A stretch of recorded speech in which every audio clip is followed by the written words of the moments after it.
In this video, we will learn about chemical reactions and how they work from a big picture point of view, some of the important parameters we want to think about in all reactions, and finally, how to draw mechanisms that can explain exactly how electrons are flowing during a reaction. So for typical chemical reactions, there are two parameters we need to think about. The first is that in order for molecules to collide and react, it has to happen in the correct geometry. You can't just take two molecules and randomly collide them together and expect a reaction to happen every time. The bonds are forming in specific places and breaking in specific places, so those collisions need to happen at the correct places. The second parameter is that we have to overcome an activation barrier to perform a reaction. So even if an overall reaction is going to lead to more stable products, there are still energy barriers between the reactants and the products. Otherwise, all of our reactants will just turn into products instantly. So one way to visualize reaction energies is to think about reaction coordinate diagrams. These are useful for helping us think about the two most important things about reactions, which are how fast or slow they are, and secondly, and differently, how favorable or unfavorable they are. So let's look at a reaction coordinate diagram. Here is a pretty typical reaction in which reactants turn into products. The red line right here is following the energy of the system. So if I have some number of reactants put together, if they're not colliding at all, this will be their energy level. Let's say they collide, and during that collision process, they will increase in energy. That's the activation barrier. And then eventually they'll react and then reach a product, which in this case is lower in energy. So that activation energy barrier right here, that's going to correlate to how fast or slow a reaction will take place. The larger the barrier, the slower the reaction.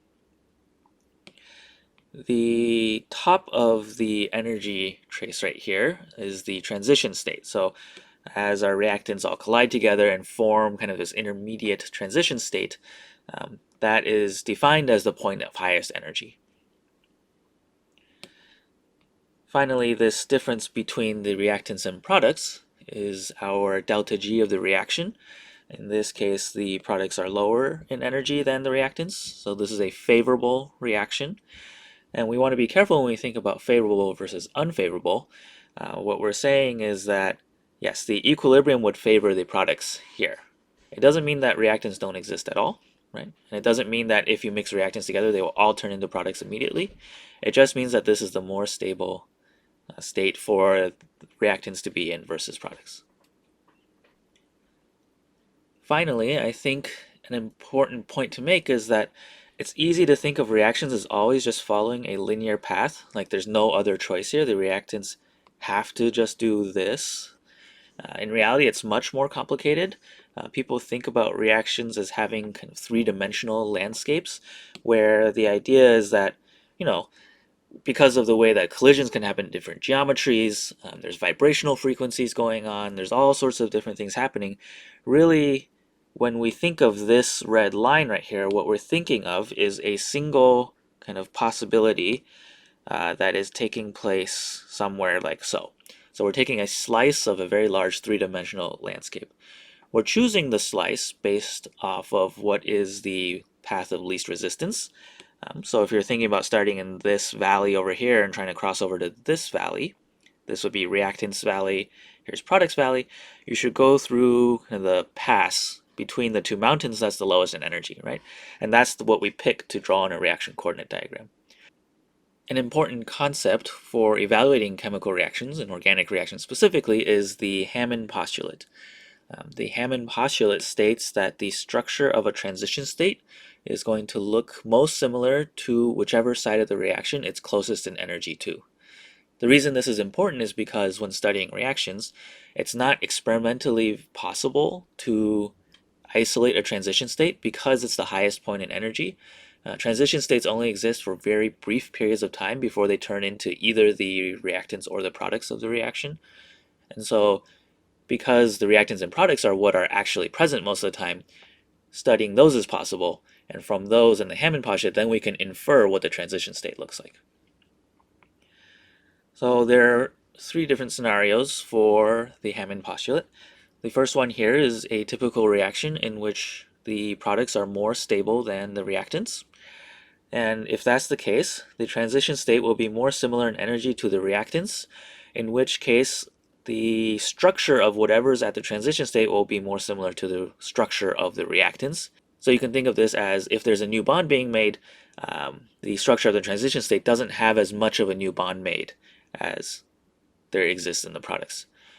Another thing that we see is that in the reaction coordinate diagram, we also put the transition state closer to the reactants. So we call this kind of an early transition state. In the opposite situation, when the reaction is unfavorable, then the transition state will look more like the products. And of course, then we are leaning on our reaction coordinate here more toward the product side. So in a reaction where we're making or breaking a bond, all of that will look more like it does in the products than in the reactants. And because the whole point of thinking about how fast or slow reactions are is to look at the activation energy, the only way we can guess what the activation energy is to guess what the transition state structure is. And the way we guess what the transition state structure is to look at the reactants, in this case on the left, or the products, in this case on the right. Finally, another scenario that can come up is that your delta G is very small, and the two sides are very similar to each other in energy. So in that case, then the transition state will just be about halfway in between on the reaction coordinate, and in terms of its structure will also look a little bit of both. So this is a complex idea, and it's hard to make it seem useful because we're not talking about any specific reactions at the moment.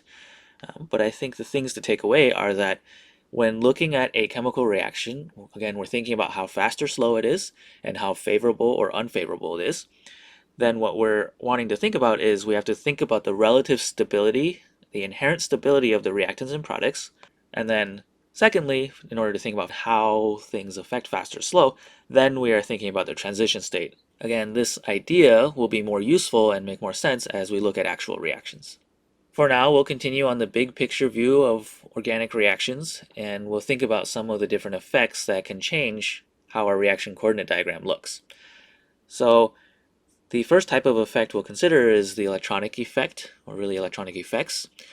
These are important because they help bring molecules together, so they're part of what attracts molecules together to collide, and they also are part of what can make the activation energy either lower or higher. So as a first example, so bringing the molecules together, then what we're really thinking about is charge and dipole attraction. So what we're taking advantage of there is just electrostatic attraction. So a positive and negative charge, either formal or partial, are going to be attracted to each other, and that helps those molecules come together and collide. So if we're looking at this, the dipole of the molecule of water is pointed to the right. That can nicely line up with the dipole of a carbonyl, which is also pointed to the right here. Kind of analogously, if I have a formally negatively charged atom, that negative charge is going to be attracted to the positive side of the dipole, an acetone, and two formal charges are definitely going to be attracted to each other. A second piece of the concept of electronic effects is that our molecular orbitals have to overlap for a reaction to take place. So this reaction is taking a molecule of water, reacting it with a carbocation or a carbon cation, and making a new carbon-oxygen bond. Looks great on paper, but there's kind of a specific way that this reaction needs to happen. The lone pair of the oxygen, which is in an sp3-like orbital, needs to overlap with the empty p orbital of that formally positive carbon. In order for that to happen, of course, we can't just draw our molecules like this and have them react. Really, in real life, we need to take them and kind of orient them in the correct geometry and have them collide like exactly so for the reaction to happen. So you can think of it as the dipoles here are attracting, the dipole of the water is attracted to the formal positive charge of the carbon, and that is on the same page as the fact that these orbitals are what need to line up here in order for a bond to be formed. Of course, this reaction could happen kind of in a symmetric way, so let's say from the other side or with the other lone pair, that's all totally fine. In these two molecules, it doesn't make a difference. In other ones, it may lead to different products. So those are things that bring molecules together and lower activation energy, but there are steric effects that can actually inhibit reactions and do so by increasing the activation energy. An example of this would be if I take, again, water, react it with a positively charged carbon, but this time put a lot of groups close to this positively charged carbon. And so what we can kind of think of is that these groups take up a lot of room, so it gets much harder to arrange my molecules the way I did up here. It's just physically harder to do. There's more CH3s here just blocking all of the space. And so because of that, this reaction is observed to be relatively slow compared to the one up here. And so to start to understand electronic effects, we need to understand how electrons are flowing during a typical organic reaction. So in a typical organic reaction, I will be a little more specific here and call these ionic reactions. So these are reactions in which atoms are changing in charge, so either formal or partial charge. In ionic reactions, what we're seeing is that electrons in a high energy molecular orbital, often the highest occupied molecular orbital or HOMO, are flowing into a unoccupied molecular orbital. Usually that's a low energy one, and that's usually the LUMO, or the lowest unoccupied molecular orbital. The other term that we'll use is that whatever the HOMO contributing part of the molecule or that pair of electrons is, that's called the nucleophile. And the LUMO that accepts the electrons, so the electrons are starting in HOMO and flowing into LUMO, that LUMO is called the electrophile. The terms nucleophile and electrophile are used a little bit interchangeably between whether it's the molecular orbital we're talking about, whether it's the pair of electrons that we're talking about, or if it's the actual whole molecule that we're talking about. At the end of the day, we're always referencing with nucleophile the part of the reaction where the electrons start from, and we're always referencing with electrophile the part of the molecule or the molecule where the electrons are ending. A molecular orbital view of this idea is to compare a nucleophile HOMO against a higher energy electrophile LUMO like this, and say that as these two molecules bearing these two molecular orbitals collide together, they mix those two orbitals and create two new orbitals. This mixture here is essentially the new bond that is being formed during the reaction. So I think this type of a diagram can be a little bit confusing because it looks like just a molecular orbital diagram for a single molecule, but what I'm trying to show you here is that on the left here would be, many molecular orbitals for the nucleophilic molecule, and I'm picking the one that's reacting. On the right here again, I would also have many molecular orbitals for the electrophilic molecule, but I'm picking the one that reacts. And when those two mix, then I get a new molecule with these two molecular orbitals that are part of that new bond, in addition to all the other ones that I haven't shown. Of course, the point of doing this is to simplify our thinking to just have to only consider two molecular orbitals at a time. And I want to just point out that this is a different energy diagram from the reaction coordinate diagram, because here we're thinking about just the isolated molecular orbitals. Here we're thinking about the entire reactant's energy versus the entire product's energy. An important piece of intuition we'll want to have about all organic reactions is that if we're thinking about electrophiles and nucleophiles, our nucleophiles with higher energy homos are going to be more reactive.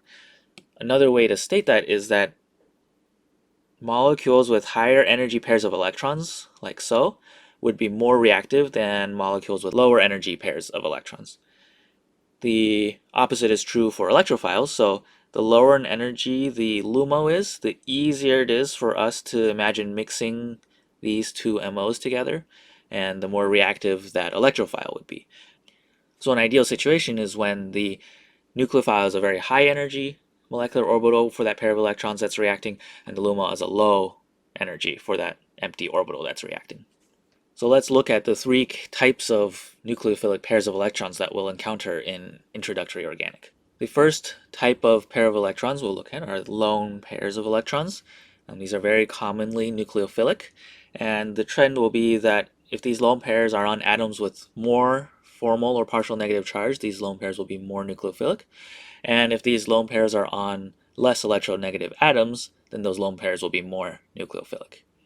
In order for us to try to visualize what these nucleophiles look like, I have some of the models of the orbitals containing these pairs of electrons. So here's the one for ethylamine. Looks like so. What you're seeing here is at the top left is the nitrogen atom, and I'm showing you the orbital that contains the lone pair. And so if you're looking at it, it's a little subtle, but what you see is that the top part of this orbital is smaller than the bottom part. And in terms of a collision or likelihood of overlap, it's going to be more likely for that reaction to happen where that lone pair is most of the time, which is on the bottom side or in the red lobe of that orbital. In terms of my drawing, then what I'm thinking is really about an orbital that looks like this, kind of an exaggerated form. The second type of pair of electrons that can be nucleophilic are carbon-carbon pi bonds, and carbon-carbon pi bonds with more electron density in them are going to be more nucleophilic. It's important to remember carbon-carbon here, or maybe specifically that we're not talking about carbon double bonded to an electronegative atom here, because the electronegative atom makes the pi bond not nucleophilic. So just carbon-carbon pi bonds for us.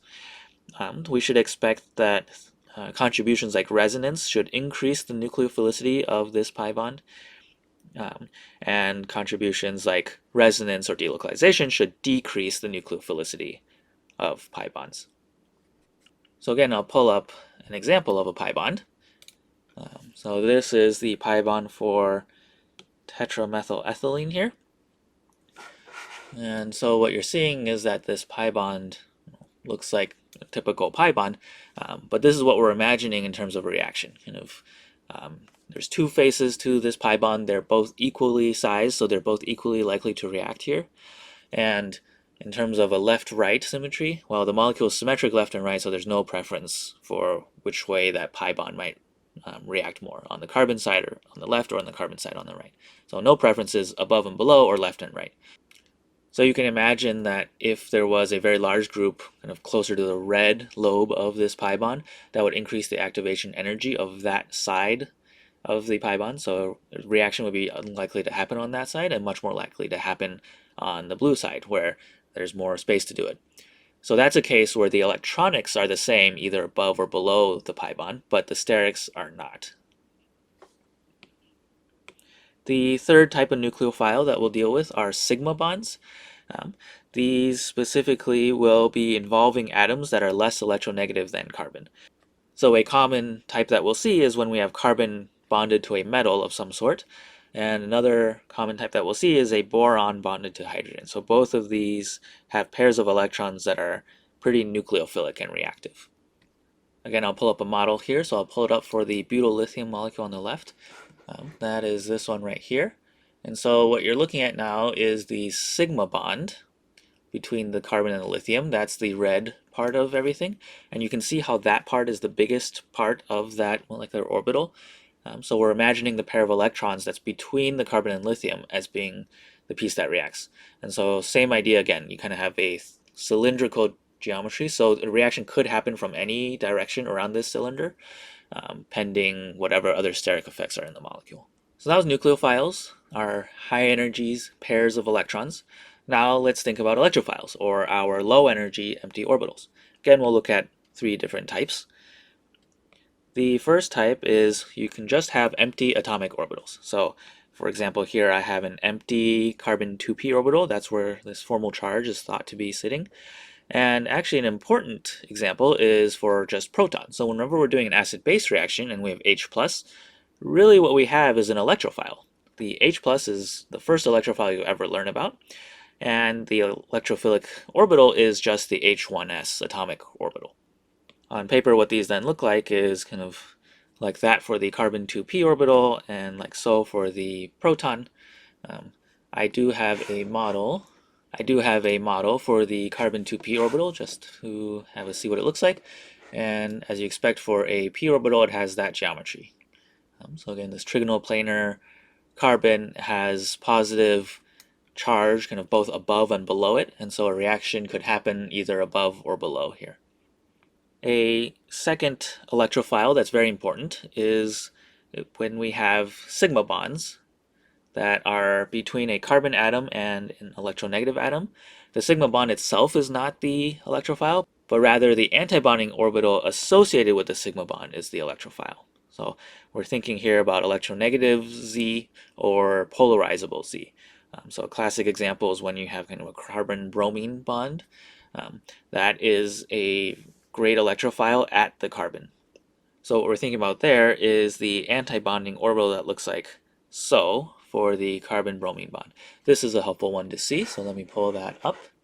So definitely what you're looking at is on the left side, where the yellow lobe is at the very left, that is where the reaction would actually happen. On the very right side, around the bromine, where there's that green lobe at the very right, the orbital does occupy that space, and it does look like it occupies that space equally, but we have to also consider the fact that there is kind of the electronic effect like so. And thus, if we're thinking about this molecule here reacting as an electrophile, the nucleophile, which has more negative or partial negative charge on it, would be attracted to this side and collide on this side of the molecule, and it would not collide on the bromine side. So again, our electrophile is at the carbon atom. That's how we think about this. Finally, the last electrophile we'll consider are CZ antibonding pi orbitals, where Z can actually just be anything. Definitely when Z is electronegative, it's a little bit more reactive, but it can also be a carbon. So the example that I have here is for the molecule of acetone. The pi star orbital looks like so when we draw it on paper. In the model, it looks like this right here. So if I tilt the model to match a little bit better what I have drawn here on the screen, what you kind of see is that I do have this matching kind of bigger side on the carbon, smaller side on the oxygen.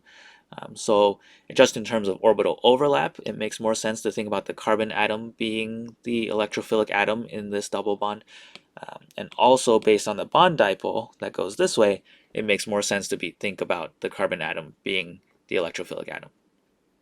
The last thing that's important about organic reactions is that we care a lot about trying to rationalize exactly how the reaction happens. So given a complex molecule A and a complex molecule B, and reacting them together to make C, how do we explain all of the bond breaking and all of the bond making? The way we do that is to draw mechanisms, and specifically to use mechanism arrows that show how electrons flow from nucleophile all the way to electrophile. This is going to seem very similar to resonance because it is, on paper, the exact same style of arrows.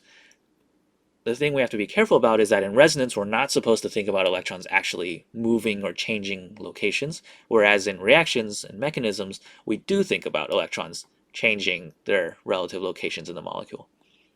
So as we draw our arrows, an important concept to keep in mind is that these arrows, well, the very first arrow, will always start from the nucleophilic pair of electrons. And at the end of our series of arrows, we're going to end on either an empty orbital or just directly on an atom. And it's crucial to see that this is not necessarily going to actually be the electrophile that you identify in the reactants. Sometimes we draw our mechanisms and we draw our arrows, and we kind of have to go a little bit further to actually arrive at the most stable place to put those electrons. So I want to give you a couple tips for drawing mechanisms. The first one is that, and you'll need multiple arrows often to connect the electron source all the way to the electron sink. And the second thing that's important to do, especially starting out, is that when you're drawing your mechanisms, it helps to just go through and put in all of the groups around atoms that are involved in the mechanism. That way you don't lose track of pairs of electrons or hydrogen atoms. So for arrows, there's a couple different possibilities. So the first one is that your arrow ends on an atomic orbital that creates a new sigma or a pi bond. So for example, I have a reaction like this right here, and my arrow is going to start from the nucleophilic pair of electrons on the oxygen and end on that carbon where I have one hydrogen attached. And I'm going to go ahead and fill that in. And so here you can kind of see how this arrow represents the formation of this new bond. So then our second possibility is when our arrow ends on an antibonding orbital. And when that happens, whenever you land on an antibonding orbital, you are breaking a sigma or a pi bond. That then requires another arrow to get the electrons all the way to the electron sink. So in a very similar reaction here, I have oxygen as my nucleophilic pair of electrons. I fill in everything that's changed around here. So the thing that I saw was that I saw there was a new bond between the water molecule and the second reactant, the aldehyde. And so then my arrow kind of looks like that. Um, what I see when I do this is if I just leave the arrow like this and don't do anything else, what I've done is I've added electrons to this carbon, and now this carbon will have more than an octet's full of electrons. So that's why I need to break a bond to this carbon. And the bond that we break will be the one that has the lowest energy LUMO associated with it, and that's the pi bond, because pi LUMOs tend to be lower than sigma LUMOs.